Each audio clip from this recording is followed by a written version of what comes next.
But let's start with John. Tell me about adoba. All right. Well, before I get into it, first of all, thank you so much for having me here. It's an honor to be sharing a stage with you.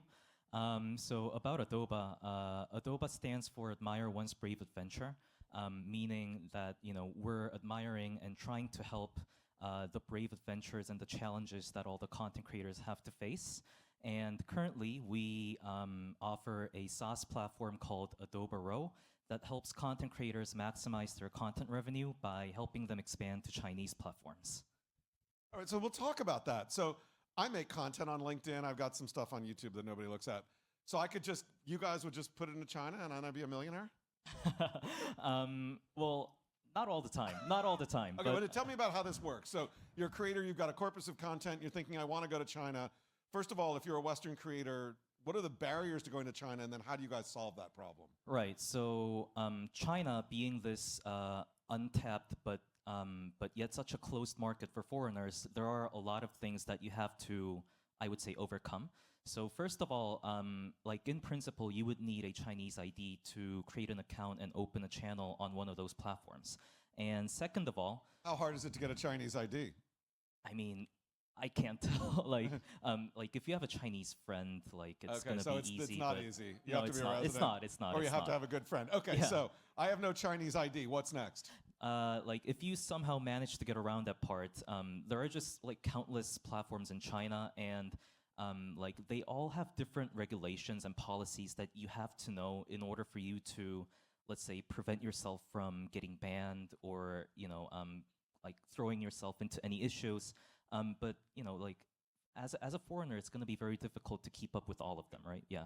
Yep. So here I am. I've got all this great content. Can it be short form, long form, YouTube, TikTok, Shorts, etc.? I got all this great content. I come to you. What do you do for me to get it into China?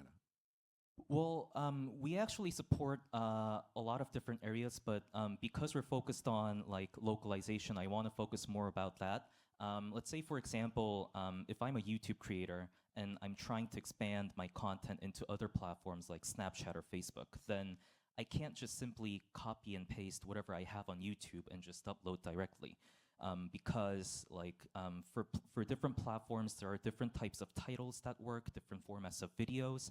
And for Chinese platforms, it's necessarily the same. And what our AI service, Adobe, does is if you upload your original content on our platform, and once you choose the Chinese platforms you would like to distribute your content to, our AI analyzes your content and optimizes it according to the platform that you have selected to distribute your content to.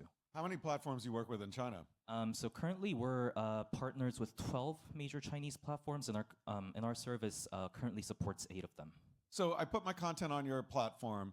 Do you translate it? Do you subtitle it? At the moment, that's the part where we're trying to like focus most on, because at the moment we do have like an AI subtitle generator that's built into our system. So I mean that takes care of the subtitle part, but then again we're working really hard to see if we can provide anything in terms of dubbings. So yeah. So right now it's just captions, dubbing to come. What about the way it's packaged? Like you said, titles and thumbnails and descriptions. And things like that. Are you taking those and then redoing them for the platforms? Yeah, so like I mentioned, it's our AI that's redoing it, repurposing it according to each platform, and also yeah, making sure that it's optimized for each platform to generate the best of outcomes. So I'm a creator, I do this. Do I pay you? Do you give me a rev share? How does that work?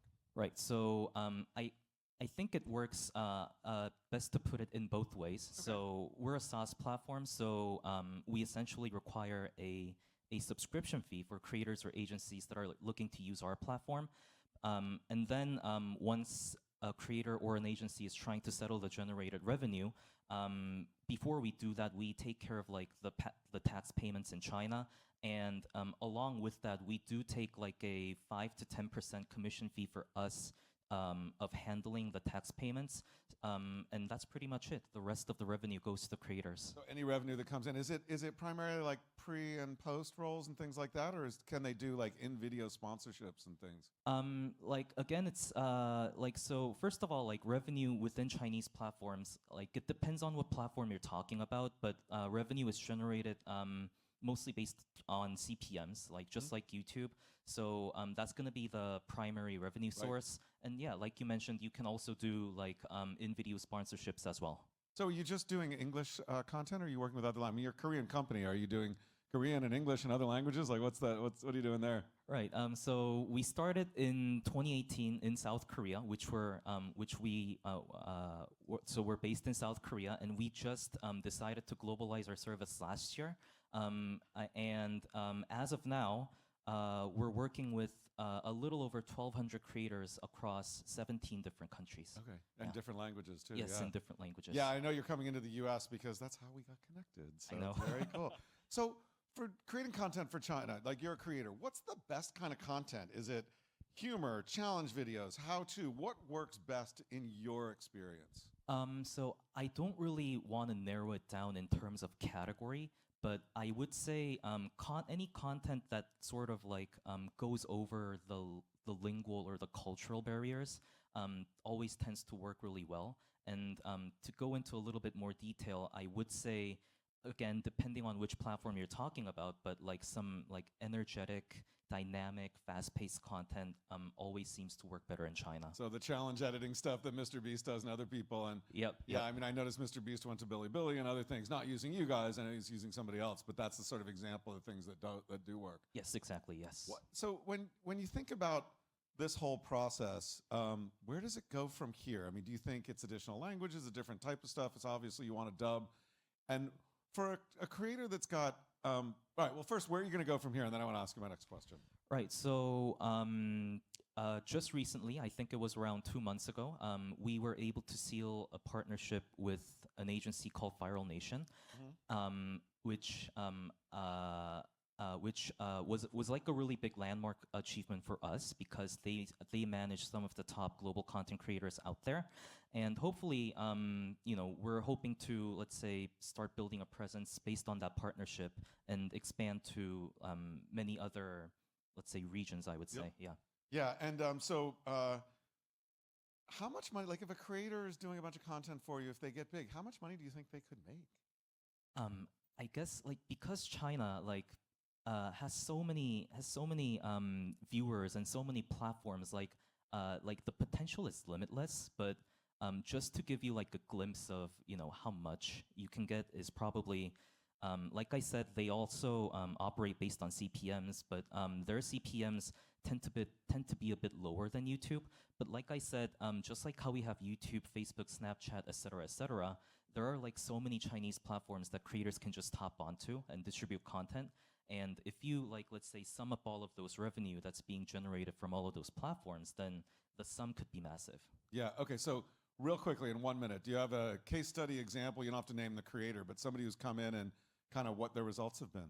Right. So we had a South Korean content creator who was, I would say, one of the biggest content creator in terms of like kids category. She had like 2 to 3 million subscribers on her YouTube channel. But after she decided to hop onto Chinese platforms, she opened and expanded to 4 different platforms, having subtitles and dubbings on her videos. And right now, she has around like 7 to 8 million subscribers on Chinese platforms alone. And she has like exclusive OTT deals in Chinese platforms.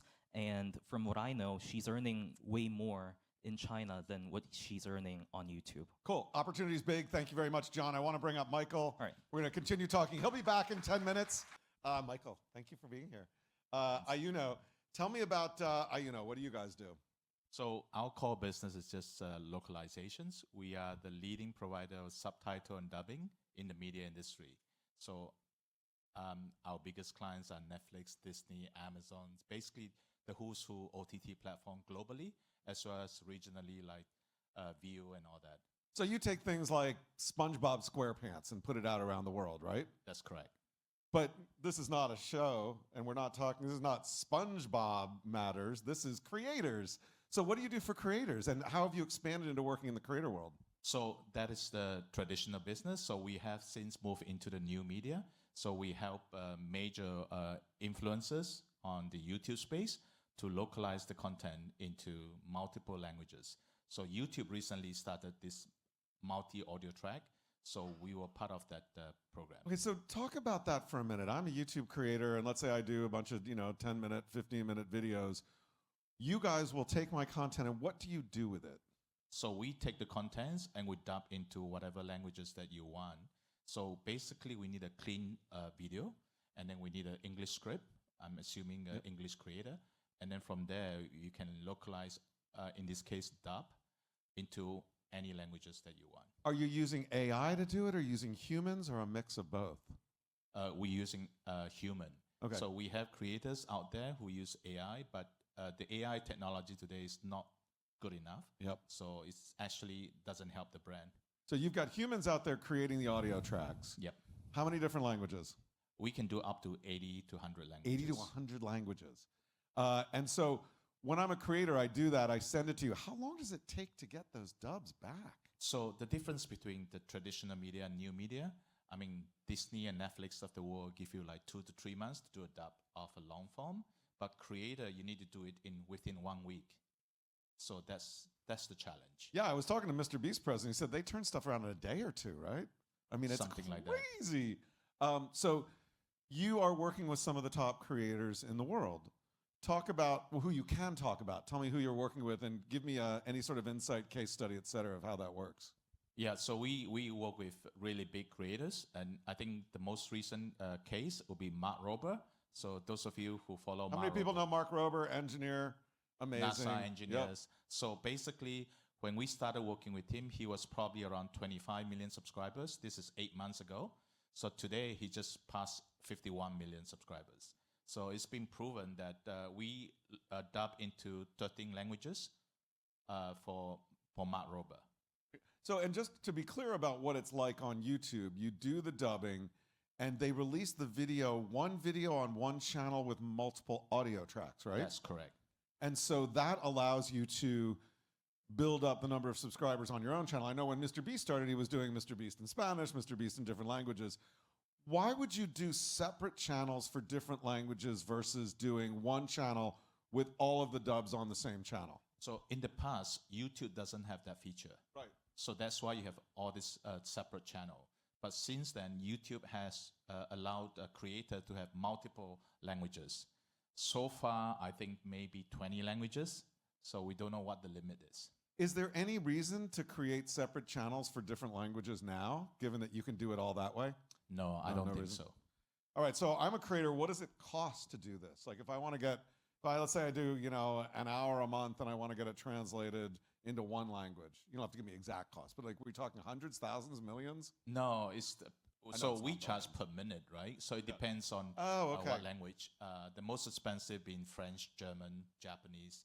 So it depends on what language you order. Yep. And what kind of, I'm going to turn it over to you. Same thing that I asked John. What kind of content works best? Well, I guess content like Mr. Beast content. Yeah. And lifestyle content, cooking content. So content that can travel around the world. Right, right. I think a lot of these top influencers, they have product to sell. Mr. Beast have vegetables. Mark Rober have Crunch Lab. Yep. So if you have a product to sell, this is the best platform to appeal to the global audience because you have created your video. So now by spending incremental sum, you reach global audience. Yep, yep. And so so you charge by the minute, and how big a creator do you have to be for it to be worth it? I mean, is it all sorts of creators? You got to be over 1 million subs or something like that? I would say at least 1 million sub. Yep. Because if you want to localize your content, you want to do it in key languages, right? Latin American Spanish, Hindi, these are the top languages that most creator would do. What do you think about AI? I mean, as AI gets better, the promise is that it's going to handle all of this for you. It's going to do the audio, it's going to do the video, it's going to do everything. Doesn't that change your business? Well, we are looking at different AI tools out there, but as of now, the tools are just not mature enough. But one of the things that we are looking at is speech-to-speech. So basically, because there's text-to-speech, that is not good enough. But speech-to-speech is something that we're working with some creators as a proof of concept. And that means that the speech that they do where you talk, you would take that actual voice track and have AI create an actual voice track that has similar inflections and emotions and things like that? That's That correct. sounds super tough. Yeah. Yeah. So we are working on that. Basically, you the typical workflow, you get the voice actors to act, like for you. Yeah, right. And then we have your voice. You will replace that voice actor with your voice. So you could technically be speaking all the languages. Yeah, with your voice. And that's good because, you know, you don't want people to be like, you know, if it's Mr. Beast, somebody else's voice is going to be voicing Mr. Beast. It's not him. Yeah. And is this like 2, 3 years out, 4 years out? What do you think?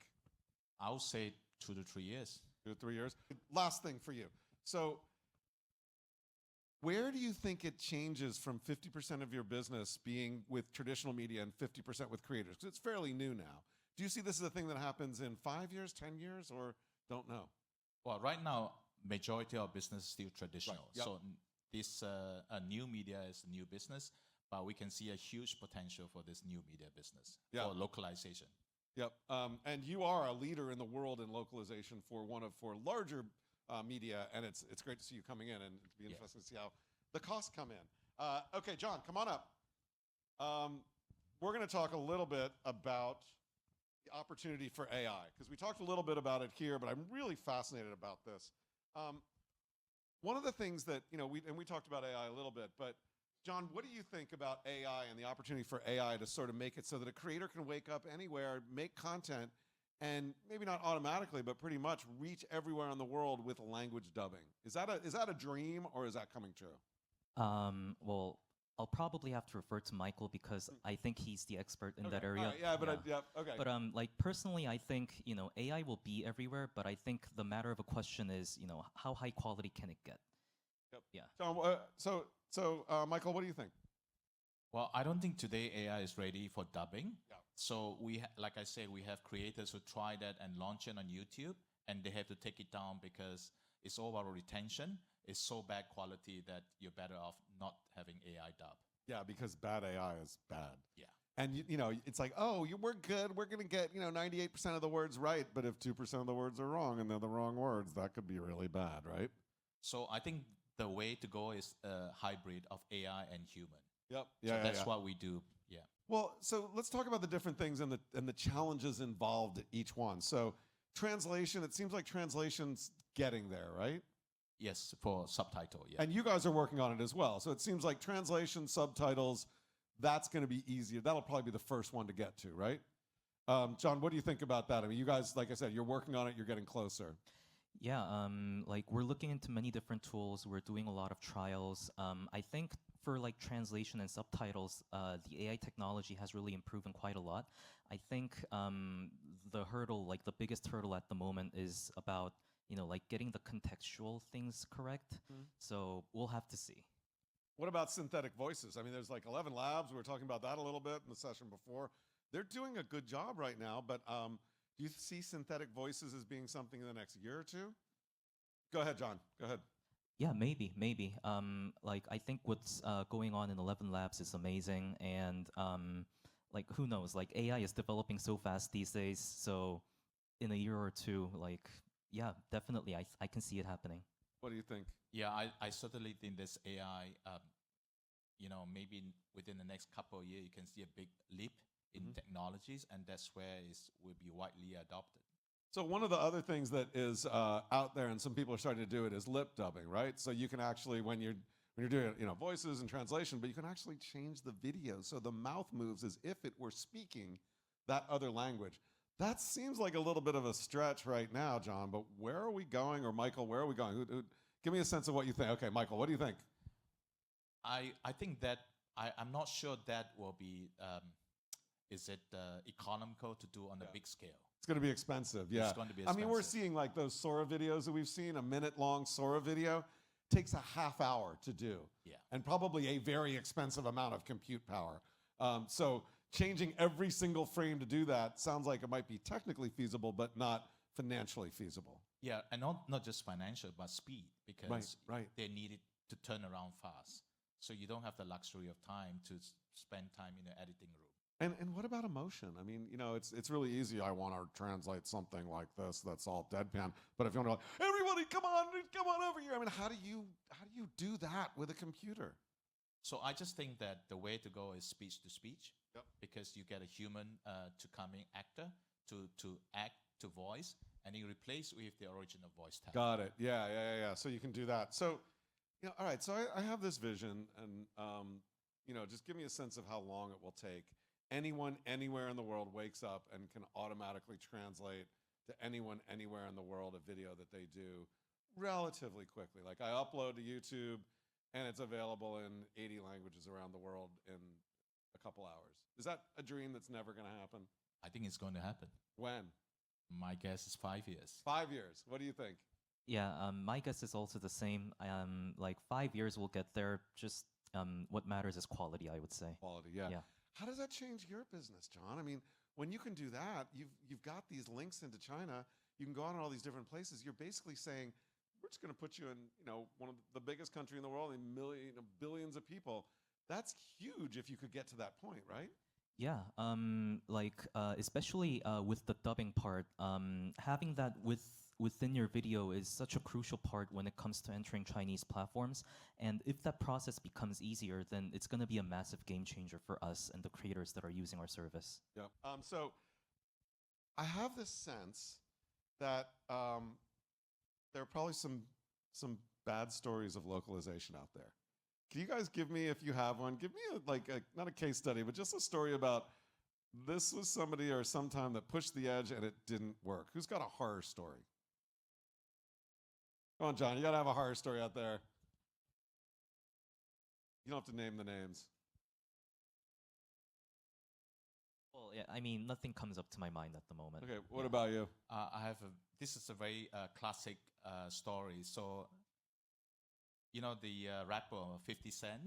Yeah. So this was in a Malaysian newspaper. So when the print, this is on national newspaper, said 50 Cent, and to put a bracket, it's like $1.50 ringgit. Right.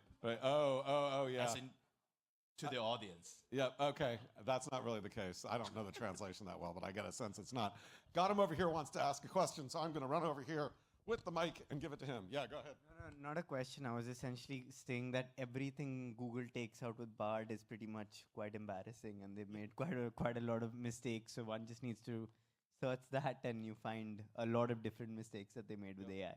Yeah, and that's not good. That's not good. Other questions now that I'm up and running around? Nope, over here. So, whoops, dropped my pen. Couple more here, and then we're going to turn it over to Fred. Okay, different languages. What's easy, what's hard? Chinese, easy or hard? Like in terms To of translate, to do, auto translations, or, is it an easy or a hard language to conquer for doing AI or human translation? I think it's relatively easy compared to others' language. Yeah. Japanese will be difficult. Japanese is difficult, so that's one of the more difficult ones. So, question for you guys. When do you think the next Mr. Beast will be globally available, but the next big global Mr. Beast will come from not the US, not one of the sort of developed countries? When do you think that's going to happen? John, what do you think? difficult, but I will say between maybe within the next 5 years, because what we're discussing right now, there are a lot of AI tools that are being developed and that are currently a lot of creators are using, and with those tools, I believe it's going to be much easier for anyone to become a creator without having to have a massive production team behind them, and maybe that could be a good foundation for anyone like you mentioned, from a developing country to become the new Mr. Beast. And what country do you think it'll come from? It's a very difficult question. I mean, who's doing great stuff that if there's a language, I think Korea, for example, South Korea, language barrier, or Japan, who's doing, where do you think it'll come from? You know what? I'm rooting for Korea then. Korea, okay, Yeah. You're rooting for Korea. Homer, hometown. What about you, Michael? Well, I think there's quite a lot of influencers out there trying to be the next Mr. Beast in terms of similar content. But I guess the big difference is the budget that they have compared to Mr. Beast. Right. I like to think that the next Mr. Beast will come from China. Okay. And why? Why do you think that? Oh, they have a big population. This is a big base. population, yeah. And because if you get your content right with the big population base in China, and then you globalize it, you localize it, then you could be Mr. Beast. Yep, you could be Mr. Beast. Okay, 2 quick questions for you. What breakout creator should we be watching today? Who's a breakout creator that you might know or you're working with? You're like, oh man, I got to keep my eye on that person. I don't know, maybe John first? Sure. I'm currently really focused on Dude Perfect. Yep. Because they currently raised a huge lot of money, and for content creators to successfully raise that much funds, like I'm really curious to learn what that takes the team from there. Yeah, and what they're going to do with it. I mean, the Dude Perfect thing is fascinating because they're building a theme park in Dallas, which if you look at the numbers, it might not be a good idea, but we'll see. It's not my business. How about last question here? What do you think about the future of short form in general, and with TikTok and the US battling it out? How do you see that developing, changing? What do you think is going to happen? Michael, I'm going to go with you. Yeah, I think the short form is the way to go in the future because it's proven in all this YouTube platform. And to me, it's more like about 10 minutes duration. And I mean, a lot of us have kids. So I have 3 kids. They only watch YouTube. Yep. They don't have attention for long form. They don't have attention for long form. What about you, John? Yeah, I think short form is the way to go, like especially because it's so like quickly consumable. And yeah, I guess he said everything that I wanted to say. Yeah. Cool, cool. All right, John, Michael, Localization. Give it up for these guys. Thank you very much.